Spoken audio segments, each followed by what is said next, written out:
Now, church, a little while ago, something happened right here at church. And to be honest, it stuck with me more than I wanted it to. It was the day we were renaming the mission hall, only a few weeks ago, in fact. People were gathering, talking, volunteers serving and helping people. And I happened to be out on the tennis court helping some people who had just come for that ceremony. And I noticed someone pull in to park their car. They were trying, of all things, to park across two spots, which of itself was odd enough. And on top of that, before I knew it, bam, their car hit mine. Not hard enough to wreck it, but enough that I knew that's a dent I'll be looking at for a while. Now, accidents happen, I get that. What surprised me though was what happened next. They got out of their car, glanced around, and then just walked straight over. Not to me, not to say sorry, not to leave a note. They just went right on and found a seat for the ceremony. They started mingling like nothing had happened. And here's the thing, I was standing right there. I saw it all. I saw it unfold, I saw it happen, I heard it. But the person, they didn't come and speak to me later. They didn't talk to any one of the other volunteers. It was as if nothing had happened. Not a word about the car. There was no effort to talk to or mention it to anyone. And I'll be honest with you, in that moment, I felt something rising up in me. Not just disappointment, not just frustration, not just counting the dollars for the repairs, but that temptation to hold on to it, to replay it in my mind, to think, you can't just do that and get away with it. Now, it was small, it was silly, but that's exactly how grudges start. Something happens. It may be big, it may be small, it might even be something we have imagined. But if we let it, it takes root. And before long, what started as a dent in a car can become a dent in the heart. Worse still, it goes from something that we're holding on to something that is holding on to us. It chains us up. Now, we all know that feeling. Well, I assume we all know that feeling. That little voice that says, hold on to this one. It says, hold a grudge, you're in the right. How dare they? And these grudges, they can come in all shapes and sizes. Some of us carry grudges because of what people did. Someone lied to us. Someone hurt us. Someone promised to be there and they weren't. And every time we see them, the memory comes back. Others of us carry grudges because of what people didn't do. They didn't thank us when we helped. They didn't notice the effort we put in. They didn't stand up for us when we thought they should. And it stings. Sometimes the grudge comes from words. Words said in anger. Words whispered behind our backs. Or even words that were never said, like, I'm sorry. And here's the tricky part. Sometimes the grudge comes not just from others, but from our own expectations. Expectations that may be fair, like honesty, respect, kindness, but also expectations that might not be fair. Expectations that aren't even spoken. Wanting someone to read our minds, wanting someone to act exactly how we would act or how we want them to act. And when they don't, we feel let down and we can hold on to a grudge. And see, here's the tricky thing. Grudges are sneaky. They don't just live in the big betrayals of life. They live in the little things too. In family dinners where we feel ignored, in workplaces where our efforts go unnoticed, in church when someone walks past us without a smile. And let's be honest about it. Grudges make us feel powerful. They make us feel justified. They make us feel strong. We tell ourselves, how dare they? I'm the one who's right here.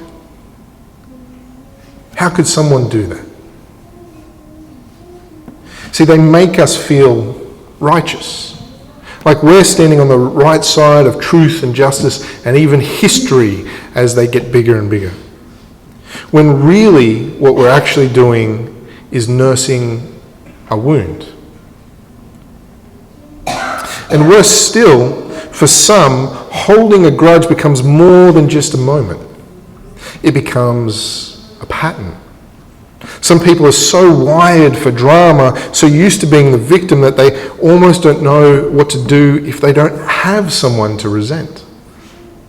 Without a grudge to cling to, they feel empty, restless, lost. Having a grudge gives them something to channel all their anxiety against. But the truth is, when we hold on to a grudge, it doesn't just hold that other person, it holds us. It ties us up, it weighs us down. So let me put it simply. A grudge doesn't just dent a relationship, a grudge dents the soul. Grudges chain us down, but grace sets us free. And I think if we're honest, every single one of us here today, right now, still has at least one dent that's still there. One chain still holding on to us. And so this morning, this is what we're going to take a look at. We're going to take a look at a grudge in the Bible and see what we can learn. And that brings us to the passage that we just read, Mark 6:14-29. And now, as we read this, as we read the passage, as we work through it, the name of Jesus was spreading everywhere. This is the context that we have coming in. It was spreading everywhere. People were whispering, "Who is this man?" Some thought he was Elijah. Others thought he was one of the prophets come back to life. But Herod Antipas had a guilty suspicion. He feared Jesus was John the Baptist raised from the dead. Incorrectly, of course. But why? We have to ask that question, why? Well, it was because Herod himself, as we find out, had ordered John's execution, and that memory still haunted him. And so in this passage, what happens here is Mark takes us back. He gives us a little flashback to explain what happened. And so we have this guy, Herod Antipas. He was the governor of Galilee and Perea, appointed by the Romans. Now this position afforded him a fair bit of power and wealth. So Herod then took Herodias, who was his brother Philip's wife. And of course, for those of you who are old enough to remember the TV soap operas, this sounds a lot like something from one of those shows. These are the days of our lives of ancient Israel. And this is not a good start for Herod, of course. I'm just going to steal my brother's wife, marry her. I don't know about you, but that does not sound like a healthy relationship in any direction to me. And it was for this reason that John the Baptist told him it was not lawful, it was a sin. And then Herodias, this is the lady who's been passed from brother to brother, divorced Philip, remarried Herod. She was furious. She carried a grudge and wanted John silenced forever. Herod, however, feared John, knowing him to be a righteous and holy man, so his compromise was, I'll just keep him locked up in prison. It's better than killing him, right? But then Herod's birthday feast came. The wine was flowing, the officials were gathered, and Herodias saw her chance. Her daughter danced before the guests, and Herod, puffed up and boastful, promised her anything she asked for, even up to half his kingdom. At that moment, Herodias seized the opportunity. She told her daughter exactly what to ask for, the head of John the Baptist on a platter. And though Herod was distressed, his pride trapped him. In front of his guests, he gave the order, and John was beheaded. Do you see what happened? A grudge. She held a grudge, and it grew until it dictated everything. That's what grudges do. They don't stay quiet, they take control. And if we're not careful, they begin to dictate our lives. And that's our first point. Grudges dictate.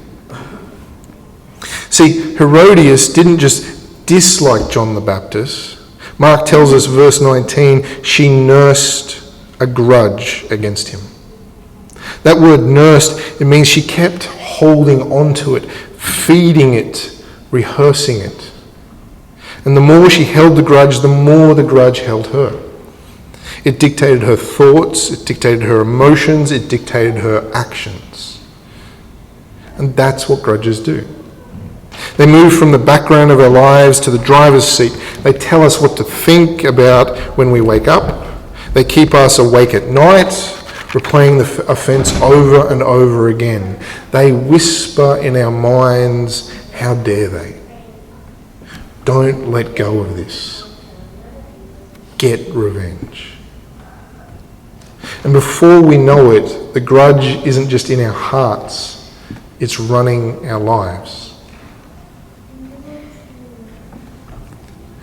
And when we let that happen, when we let the grudge dictate our choices, we stop being guided by the Spirit of God and start being guided by the spirit of bitterness. You know, scientists discovered that when people get revenge, the brain lights up in the same way as when people take drugs like cocaine. There's a rush to it, a high. And that's why grudges feel powerful. They give us a false sense of control, a momentary thrill of being in the right. But like any drug, it doesn't last. It demands more. It dictates more. It takes over. And that's what happened to Herodias. She thought she was holding a grudge against John, but the truth is the grudge was holding her. See, grudges chain us down, but grace sets us free. And then our second point, grudges diminish. Now, Herodias' grudge didn't just dictate her life, it diminished her. Think about it. Her daughter was offered half a kingdom. Half a kingdom. That's power, security, wealth, influence. Yet because Herodias was consumed by resentment, she threw it all away. Verse 24-25. She traded a crown for a head on a platter. That's what grudges do. They make us settle for less. When we hold on to bitterness, we shrink our lives. Joy gets smaller, peace gets smaller, opportunities pass us by because we can't see beyond the offence. We trade the blessings of God for the bitterness of a grudge, and often the only one who loses is us. Now, I once spoke with someone who admitted that They'd wasted years of family gatherings because of a grudge. They said, I thought I was proving a point by not letting go, but looking back, I just missed out. That's what happens when a grudge diminishes us. It steals holidays, friendships, blessings, and memories we'll never get back. It's like the illustration this morning. It's like a man with 2 heavy sacks filled with bricks, carrying them everywhere he goes. Because he won't put them down, he can't pick up good things like his children or even his paycheck. See, when we cling to a grudge, we can't pick up things like love because our hands are filled with anger. That's what a grudge does. Just like Herodias' choice cost her family half a kingdom, grudges rob us of God's best when we cling to them. Grace opens our hands to receive what bitterness would steal. Grudges grasp onto something painful and useless. Because grudges chain us down, but grace sets us free. Okay, our third point. Grudges darken. The writer of Hebrews warns us in chapter 12, verse 15, see to it that no bitter root grows up to cause trouble and defile many. That's exactly what we see with Herodias. Her private bitterness didn't stay private. It spilled over into her daughter's life. It poisoned her family. Her grudge against John didn't just darken her own heart, it spread like a shadow covering everyone around her. It caused her to get her husband to kill an innocent man. That's the danger of grudges. They darken more than just our own soul. A bitter spirit clouds the atmosphere of a home, of a workplace, even a church. People around us start drinking from the same bitter cup, and what began as my grudge becomes our grudge. Now, I saw this play out beautifully many years ago when there was a conflict in my squash club. 2 people held a grudge against each other. Before long, it wasn't just 2 people. Families took sides, friends stopped talking, teams were split, the club suffered, eventually became 2 clubs, neither of which could last and both which closed. And even after the 2 original people reconciled, others were still carrying bitterness secondhand. That's how grudges darken communities. Like storm clouds rolling in, they block out the light. Unless grace breaks through, everyone ends up walking in the shadow of one person's offence, of one person's bitterness. Only grace can stop the spread of bitterness and bring light back into the darkness. Because grudges chain us down, but grace sets us free. And our last point, grudges destroy. Now, Herodias' grudge didn't just dictate her, diminish her, or darken those around her. In the end, it destroyed. Her grudge, it led to John's death. An innocent, righteous man was executed because she refused to let go of her bitterness. And it didn't just destroy John, it left scars, it destroyed her own daughter. A teenage girl. Can you imagine that? A teenage girl served a man's head on a platter and forced to carry it to her mother because of her mother's hatred. Imagine the damage that did to her. That's where grudges lead if they're unchecked. They destroy relationships. They destroy families. They destroy trust. Sometimes they even destroy faith. When bitterness makes it impossible to see God's goodness. What begins as a small wound can end as a wrecking ball. Now, another family that I once met had been divided for over 20 years because of a single argument at a wedding. 20 years of silence. 20 years of empty seats at Christmas. 20 years of children growing up without cousins, uncles, or grandparents. Imagine that. And when I asked them what started it all, no one could remember. The grudge had destroyed so much, yet left nothing worth keeping. That's the nature of a grudge. It promises justice, but it only delivers destruction.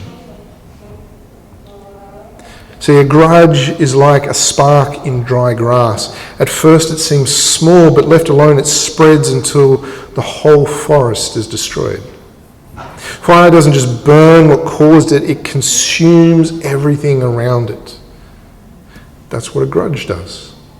It destroys marriages, families, churches, organisations, until all that's left is ashes.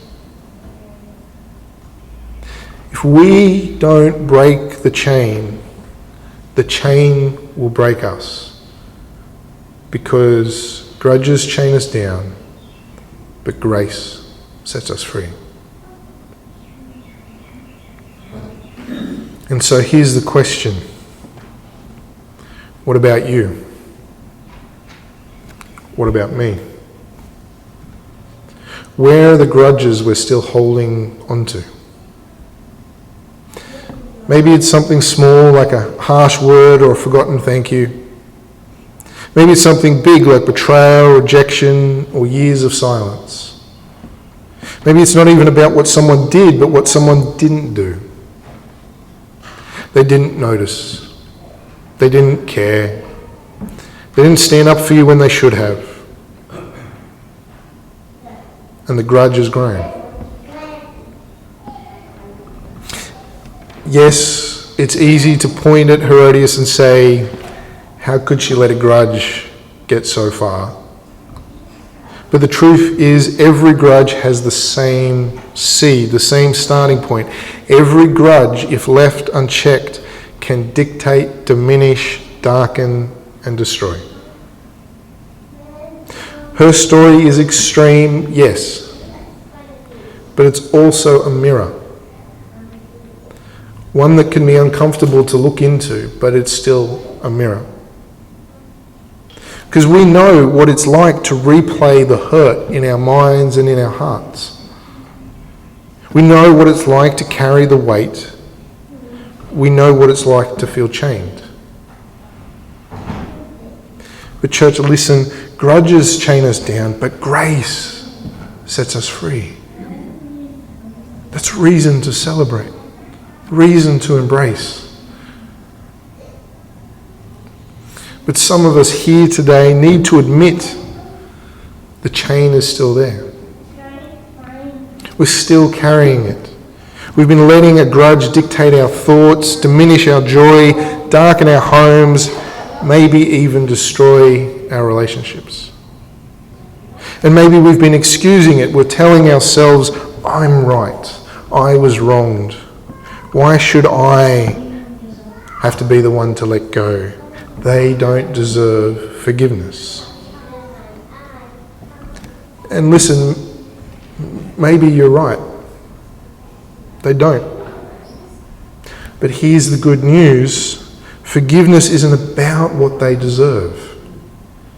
Forgiveness is about what Jesus has already done. Think of the cross. If anyone had the right to hold a grudge, it was Jesus. Betrayed by friends, denied by Peter, mocked, beaten, crucified by the very people he came to save. Yet what did he say? Father, forgive them, for they know not what they do. That's grace. And the same grace that flowed from Jesus on the cross is the grace he offers us today. Grace to forgive, grace to let go, grace to live free. And here's the thing, when we forgive, we don't just set the other person free, we set ourselves free. Forgiveness doesn't erase the past, but it releases the power the past has over us. Forgiveness opens our hands so we can receive joy, peace, and healing again. And so what then do we do? Well, for some of us, it starts with naming the grudge. Who is it? What is it? Say it to God. Don't pretend it's not there. Bring it into the light. For some of us, it means taking the first step towards forgiveness. Maybe you can't imagine a full reconciliation yet. That's okay. Forgiveness is often a journey, not a single step. But it begins by saying, Lord, I release this to you. I won't let it chain me any longer. And for some of us, it means asking for help. Grudges feel powerful, but they are powerless compared to God's Spirit. So ask the Holy Spirit to do in you what you cannot do on your own, because with him, grace isn't just an idea, it's a power that breaks chains. Friends, we don't have to live chained. We don't have to live dictated by bitterness, diminished by resentment, darkened by anger, or destroyed by unforgiveness. We can live free. Not because people suddenly change, not because they always say sorry, but because Jesus has already broken the chains. Grudges chain us, but grace sets us free. That's not just a saying, that's the gospel. And when we together as a church walk in that freedom, we become a community of grace. A people who shine light where bitterness once cast shadows. A family not chained by grudges but set free by grace.